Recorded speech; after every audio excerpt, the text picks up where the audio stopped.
नमस्कार, दिव्य हिमाचल टीवी में मैं हूं दीक्षा शर्मा। शाम के 6 बज चुके हैं और प्रदेश की तमाम खबरों के साथ हम आपके समक्ष आ चुके हैं। कई लेटेस्ट अपडेट्स आज इस बुलेटिन में हम आपके साथ साझा करने जा रहे हैं। देखिए, खास तौर पर बात करेंगे उन पोस्ट कोड्स को लेकर जिन पर आज मुख्यमंत्री सुखविंदर सिंह सुक्खू की ओर से ऐलान किया गया है। कौन से 6 पोस्ट कोड्स हैं जिनका रिजल्ट घोषित कर दिया जाएगा। ये दिवाली से पहले क्योंकि रिजल्ट घोषित होने वाला है, एक तरह से युवाओं की टेंशन खत्म हुई है। साथ ही साथ उन एफआईआर वाले पोस्ट कोड्स पर भी बात करेंगे जो कि कैबिनेट सब कमेटी के पास हैं। ये कैबिनेट सब कमेटी की मीटिंग कब होने जा रही है, कितना ज़्यादा समय एफआईआर वाले पोस्ट कोड्स पर अब लगने वाला है।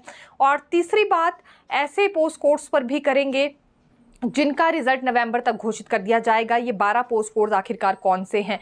मुख्यमंत्री ने राज्य चयन आयोग के अधिकारियों के साथ आज बैठकर मीटिंग ली है और इसमें निर्देश ये जारी किए गए हैं। हालांकि दिवाली से पहले हर वर्ग को ही खुश करने की कोशिश सरकार की ओर से रही है। बेरोजगार युवा जो कि दर बदर की ठोकरें खा रहे थे, न जाने कितनी बार इन्होंने सचिवालय के चक्कर काटे हैं, इनके लिए भी राहत भरी खबर ये सामने आई है कि दिवाली से पहले कुछ का रिजल्ट घोषित कर दिया जाएगा और कुछ पोस्ट कोड्स का नवंबर तक भी रिजल्ट घोषित होने वाला है। तो किस पोस्ट कोड के लिए कितना इंतजार अभी बना रहेगा, ये जानकारी बिल्कुल बारीकी से आपके साथ साझा करेंगे। कैबिनेट सब कमेटी की बैठक को लेकर भी अपडेट देने वाले हैं और वन मित्र में बड़ा पेच फंस गया है। इस भर्ती से संबंधित जानकारी भी हम आपके लिए लाए हैं। साथ ही साथ ई-केवाईसी आखिरकार क्यों बंद हुई है बिजली बोर्ड में उपभोग। आज मुख्यमंत्री सुखविंदर सिंह सुक्खू ने बड़ा ऐलान किया है उन पोस्ट कोड्स को लेकर जिनका रिजल्ट घोषित नहीं हो रहा था लंबे समय से। 6 पोस्ट कोड्स को लेकर उन्होंने जानकारी दी है और यहाँ पोस्ट कोड्स के साथ साथ पोस्ट को लेकर भी बारीकी से अपडेट देकर गए हैं। दरअसल उनका ये कहना है कि 6 पोस्ट कोड्स का रिजल्ट जल्दी घोषित कर दिया जाएगा। इसके लिए उन्होंने राज्य चयन आयोग के अधिकारियों से बात की है और मीटिंग के दौरान अधिकारियों को निर्देश जारी ये हो चुके हैं कि दिवाली से पहले इन 6 पोस्ट कोड्स का रिजल्ट घोषित किया जाए। दिवाली से पहले यानी कि 10 से 12 दिन के भीतर ये रिजल्ट घोषित होने वाला है। इसमें देखिए पोस्ट कोड कौन कौन से हैं, आपको जानकारी दे देते हैं। इसमें पोस्ट कोड 939 हैं, ये JOAIT का है और 295 पद इसमें भरे जाने हैं। पोस्ट कोड 903 है, ये भी JOAIT का है और इसमें 82 पद भरे जाएंगे। कॉपी होल्डर के लिए पोस्ट कोड 982 रखा गया है। वर्कशॉप इंस्ट्रक्टर के लिए पोस्ट कोड 992 रखा गया है। साइकोलॉजिस्ट के लिए पोस्ट कोड 994 है और वर्कशॉप इंस्ट्रक्टर के लिए पोस्ट कोड 997 शामिल है। इन 6 पोस्ट कोड्स पर क्लैरिटी मिल गई है। दिवाली से पहले परिणाम घोषित हो जाएगा। राज्य चयन आयोग के अधिकारियों को काफी स्ट्रिक्टनेस के साथ ये बात मुख्यमंत्री सुखविंदर सिंह सुक्खू ने कही है। लेकिन इस सब के बीच अब बाकी के पोस्ट कोड्स बच जाते हैं। सबसे पहले बात करेंगे उन 6 पोस्ट कोड्स को लेकर जिनमें 4 पर एफआईआर दर्ज है, 1 अंडर इन्वेस्टिगेशन है और 1 में उमा आज़ाद का बेटा नितिन आज़ाद भी है। तो ये अभी कैबिनेट सब कमेटी के पास है। कैबिनेट सब कमेटी की मीटिंग कल हो सकती है। पॉसिबिलिटीज इस तरह की बनी हुई है क्योंकि कैबिनेट से पहले ही ये कैबिनेट सब कमेटी की बैठक होनी थी। कैबिनेट में इन पोस्ट कोड्स को लेकर भी स्टेटस रिपोर्ट रखी जा सकती है। संभावनाएं ये भी बनी हुई है। हालांकि अब कैबिनेट सब कमेटी की बैठक होती है या नहीं, इसके लिए कोई शेड्यूल जारी नहीं हुआ है, लेकिन अगले कल बिल्कुल संभावना है कि डिप्टी सीएम मुकेश अग्निहोत्री ये बैठक ले सकते हैं आज, क्योंकि शिमला भी पहुंच गए हैं।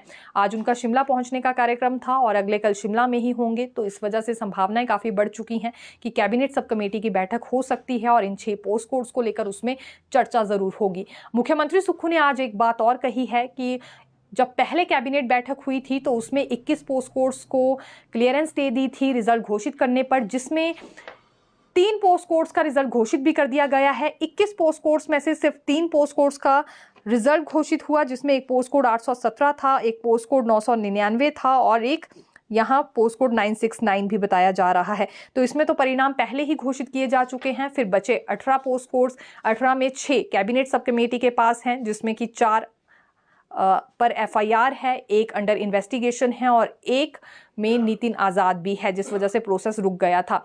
अब अगर इन 6 पोस्ट कोड्स को भी हम साइड में कर दें जो कि कैबिनेट सब कमेटी के पास हैं, तो बच गए 12 पोस्ट कोड्स का रिजल्ट और अगली प्रक्रिया पूरी कर दी जाएगी नवंबर माह में, ये भी मुख्यमंत्री ने कहा है।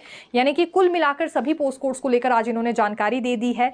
6 पोस्ट कोड्स का विद पोस्ट यहाँ पर जिक्र किया गया है जो कि दिवाली से पहले ही रिजल्ट घोषित कर दिया जाएगा।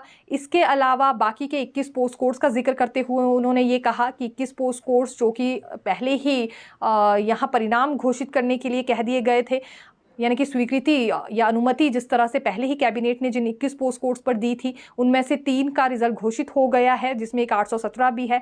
फिर 18 पोस्ट कोड बचते हैं, 6 उसमें कैबिनेट सब कमेटी के पास हैं और बाकी के जो 12 रहेंगे वो नवंबर माह में पूरे कर लिए जाएंगे। वो भर्ती प्रक्रिया नवंबर माह तक पूरी कर ली जाएगी या परिणाम भी नवंबर माह तक उसमें घोषित हो जाएंगे।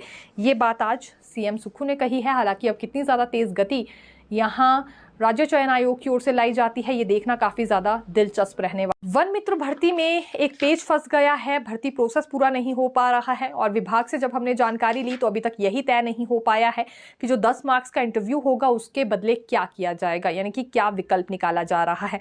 अब 10 मार्क्स का इंटरव्यू तो होना नहीं है, ये हाईकोर्ट ने क्योंकि फैसला सुना दिया है कि 10 मार्क्स का इंटरव्यू नहीं करवाया जा सकता है, इसके बदले कुछ और विकल्प निकालने पर फिर सरकार ने सोचा था, लेकिन कोई हलचल इस पर नजर नहीं आई है और यहाँ अभ्यर्थी रोजाना नए से नए सुझाव दे रहे हैं। पिछले कल अभ्यर्थियों का ये कहना था कि इसमें 90 मार्क्स की ही मेरिट तैयार कर दी जाए, जो 10 मार्क्स के इंटरव्यू के रह रहे हैं उन्हें एक तरह से हटा ही दिया जाए, ना इंटरव्यू हो और ना ही उसके मार्क्स काउंट किए जाए, 90 मार्क्स के आधार पर मेरिट तैयार हो। दूसरा सुझाव आज इन्होंने ये दिया है कि जो जमा 2 के अंक निर्धारित किए गए हैं उसी में 10% बढ़ोतरी कर दी जाए ताकि 10 मार्क्स इंटरव्यू के वहीं कवर हो जाए। ये सुझाव जरूर दे रहे हैं लेकिन इन सुझावों पर कोई हलचल नहीं है। अब 22 अक्टूबर की कैबिनेट बैठक से उम्मीद लगाकर ये अभ्यर्थी जरूर बैठे हैं कि उसमें कोई ना कोई निर्णय सरकार जरूर लेगी और यहाँ इंटरव्यू के बदले दूसरा विकल्प चुना जाता है, या जैसे कि 90 मार्क्स पर ये मेरिट बनाने के लिए कह रहे हैं या जमा 2 में 10% अंकों की बढ़ोतरी करने के लिए कह रहे हैं। ऐसा कुछ होता है या नहीं देखेंगे और कितना ज़्यादा प्रभाव इन सुझावों का पड़ने वाला है, या जो सचिवालय के चक्कर इन दिनों वन मित्रों के अभ्यर्थी काट रहे हैं ये भी कितना प्रभाव इस कैबिनेट पर डालता है, ये आने वाले दिन ही हमें बताएंगे। हालांकि अब एक रोज का और इंतजार करना है, उसके बाद 22 अक्टूबर को कैबिनेट बैठक बुलाई गई है मुख्यमंत्री सुखविंदर सिंह सुक्खू की अध्यक्षता में। आज मुख्यमंत्री सुखविंदर सिंह देखिए पहली मर्तबा स्कूल शिक्षा बोर्ड की ओर से यहाँ टेट की परीक्षा करवाई जाएगी। ये स्पेशल एजुकेटर भर्ती की हम बात कर रहे हैं। शिक्षा बोर्ड धर्मशाला की ओर से ये टेट करवाया जा रहा है और ख़ास तौर पर उन शिक्षकों के लिए जो कि स्पेशल एजुकेटर भर्ती में भागीदारी अपनी दिखाना चाह रहे हैं। तकरीबन 21 सालों बाद स्पेशल एजुकेटर्स की भर्ती हो रही है। विशेष बच्चों को ये पढ़ाते हैं और रेगुलर माध्यम से ये भर्ती की जा रही है, यानी कि रेगुलर तौर पर भर्ती होने जा रही है। हालांकि आने वाले समय के लिए कॉन्ट्रैक्ट का प्रावधान भी इसमें रखा गया है। 18 से लेकर 45 वर्ष तक के अभ्यर्थी इसके लिए अप्लाई कर सकते हैं, लेकिन वो स्पेशल एजुकेटर्स जो कि पहले से ही अपनी सेवाएं दे रहे थे फिलहाल उन्हें भी यहाँ टेट देना होगा और टीचर एलिजिबिलिटी टेस्ट क्वालिफाई करने के बाद ही ये इस भर्ती के लिए पात्र माने जाएंगे। इससे पहले इस तरह की व्यवस्था नहीं थी, यानी कि टेट इनके लिए अनिवार्य नहीं किया गया था, लेकिन अब कर दिया गया है। और शिक्षा बोर्ड ने भी आज से पहले टेट नहीं करवाया है और अब ये निर्देश दे दिए गए हैं शिक्षा सचिव राकेश कंवर की ओर से प्रारंभिक शिक्षा विभाग को कि ये पूरी व्यवस्था की जाए और शिक्षा बोर्ड को भी ये निर्देश जारी हो चुके हैं कि वो टेट करवाएं। हालांकि कुछ स्पेशल केसेस है इसमें, जैसे कि वो शिक्षक जो पहले से अपनी सेवाएं दे रहे हैं, इसी भर्ती में ये केस भी कंसिडर होने वाले हैं। 245 पदों पर कुल ये भर्ती होगी। 245 पदों में ही पिछले शिक्षकों को भी मौका मिलेगा और नए आवेदकों को भी मौका मिलेगा और टीचर एलिजिबिलिटी टेस्ट खास तौर पर करवाया है उन शिक्षकों के लिए जा रहा है जो पहले से अपनी सेवाएं दे रहे थे, जिन्होंने इतने वर्ष अपने दे दिए हैं। तो प्रायोरिटी देना इन्हें ज़रूरी था, इस वजह से स्कूल शिक्षा बोर्ड को अब ये टेट लेना होगा और अनिवार्य इनके लिए भी है कि ये टीचर एलिजिबिलिटी टेस्ट अपना पास करे, उसके बाद ही इस भर्ती में इन्हें पात्र माना जाएगा। कुल मिलाकर ये 138 पदों पर भर्ती होगी प्राइमरी सेक्शन में और अपर प्राइमरी में 107 पद भरे जाएंगे। कुल मिलाकर 245 पद हैं। 18 से 45 वर्ष के बीच इसमें उम्र रखी गई है।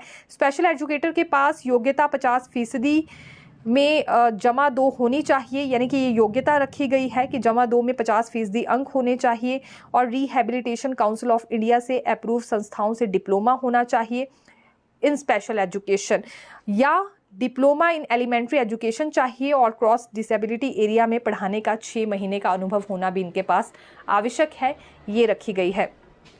इसमें कुछ एक शर्तें जो शैक्षणिक योग्यता को लेकर अगर बात करें